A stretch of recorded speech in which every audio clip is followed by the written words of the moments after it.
Yemen व हबशा का एक बादशाह जिसका नाम अब्राहा था, उसने शहर सनाआ के अंदर, जो यमन के अंदर मौजूद है, उस शहर सनाआ के अंदर उसने एक गिरजा घर बनाया और उसकी ये ख्वाहिश थी कि हज करने वाले बजाय मक्का मुकरमा के यहाँ सनाआ में आएँ और यहीं इस गिरजा घर का तवाफ़ करें और यहीं हज का मेला हुआ करें। अरब खुसूसन कुरैशियों को यह बात बहुत शाक को गुजरी। चुनाचा कुरैश के कबीला बनु कनाना के एक शख्स ने आपे से बाहर होकर सनाआ का सफ़र शुरू किया। जिस वक्त वो सनाआ में पहुंचा तो उसने वो अब्राहा का जो गिरजा घर था उसमें दाखिल होकर पेशाब पखाना कर दिया और उसकी दरो दीवार को नजासत से आलूदा कर दिया। ये बात जिस वक्त अब्राहा तक पहुंची तो उसे बहुत तैश आया और उसने काबा मुअज़्ज़मा को ढा लेने की कसम खा ली और इस इरादे से अपना लश्कर लेकर रवाना हो गया। इस लश्कर में बहुत सारे हाथी थे और उन हाथियों का एक पेश रू एक बहुत बड़ा कुए पैकर हाथी जिसका नाम महमूद था। अब्राहा ने अपनी फ़ौज लेकर मक्का का सफ़र शुरू कर दिया। जिस वक्त वो मक्का मुकरमा में पहुंचा तो उसने मक्का वालों पे हमला किया और मक्का वालों के सारे मवेशी, सारे जानवर अपने कब्ज़े में ले लिए और उन जानवरों में हज़रत अब्दुल मुत्तलिब के 200 ऊँट भी थे। याद रखना, ये वही हज़रत अब्दुल मुत्तलिब हैं जो मेरे करीम आका रऊफ़ुर रहीम शफ़ी उम्म हज़रत मोहम्मद मुस्तफ़ा सल्लल्लाहु ताला अलैहि वसल्लम के दादा जान हैं। आप खाना काबा के मुतवल्ली और अहले मक्का के सरदार हैं। आप बहुत ही रौबदार, नहायत जसीम व बाशिकवा आदमी थे। आप जब अब्राहा के पास पहुँचे तो अब्राहा ने आपकी बड़ी ताज़ीम की और अपने पास बिठाया और आने का मकसद पूछा तो हज़रत अब्दुल मुत्तलिब ने फरमाया कि तुम्हारे बंदों ने मेरे 200 ऊँट अपने कब्ज़े में कर लिए हैं, मैं ये चाहता हूँ कि वो मुझे वापस कर दो। अब्राहा बड़ा हैरान हुआ और कहने लगा, मैं तो तुम्हारे काबा को ढाने के लिए आया हूँ, जो तुम्हारे लिए और तुम्हारे बाप दादाओं का बहुत ही मुक़द्दस मकाम है, और तुम यहाँ आकर सिर्फ अपने ऊँटों का मुतालबा कर रहे हो। तो हज़रत अब्दुल मुत्तलिब ने उसे एक तारीख़ी जवाब दिया। फरमाया कि ऊँट मेरे हैं, इसलिए मैं इनका मुतालबा लेकर आया हूँ और काबा जिसका है वो खुद उसकी हिफाजत करेगा। यानी जो काबे का मालिक है वही उसकी हिफाजत फरमाएगा और मुझे इस बात की कोई फिक्र नहीं। अब्राहा ने आपको आपके ऊँट वापस कर दिए तो आपने अहले मक्का को हुक्म दिया कि वो यहाँ से कूच कर जाएं और पहाड़ों की चोटियों पर और पहाड़ों की गारों में जाकर पनाह गुज़ीर हो जाएं।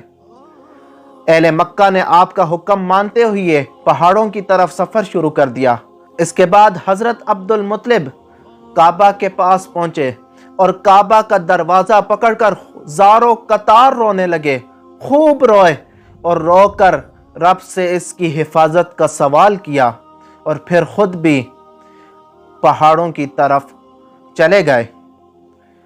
अब्राहा ने अपने लश्कर को हुक्म दिया कि सुबह होते ही वो काबा मुअज़्ज़मा पर हमला कर दें और काबा को ढा दें। सुबह होते ही जैसे ही उसने अपने हाथियों को काबे की तरफ चलने का कहा तो उन हाथियों का जो पेशे रू, जो बहुत बड़ा हाथी था जिसका नाम महमूद था, वो काबा की तरफ ना चलता।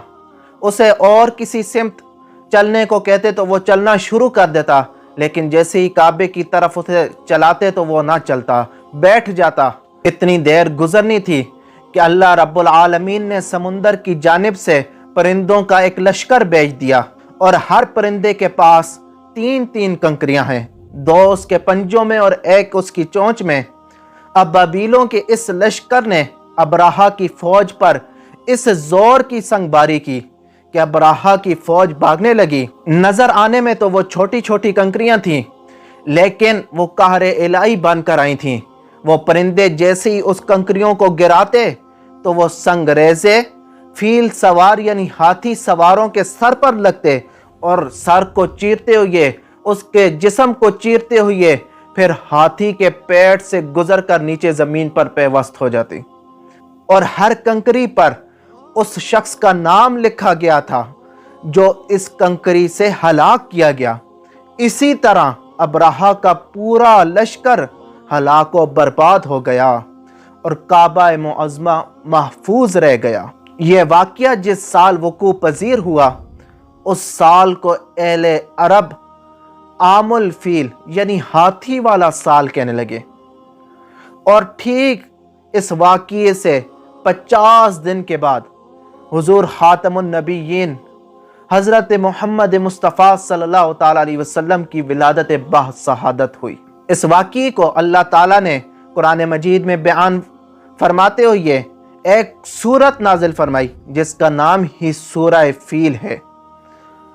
اللہ رب العالمین نے فرمایا الم تر کیف فعل ربک باصحاب الفیل، کیا تم نے نہ دیکھا کہ تمہارے رب نے ان ہاتھی والوں کا کیا حال کیا؟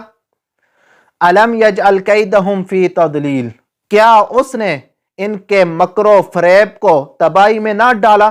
وارسل علیہم طیرا ابابیل، اور ان پر فوج در فوج پرندے بھیجے، ترمیہم بحجارۃ من سجیل، جو انہیں کنکر سے مارتے تھے، فجعلہم کعصف مأکول، تو انہیں جانوروں کے کھائے ہوئے بوسے کی طرح کر دیا۔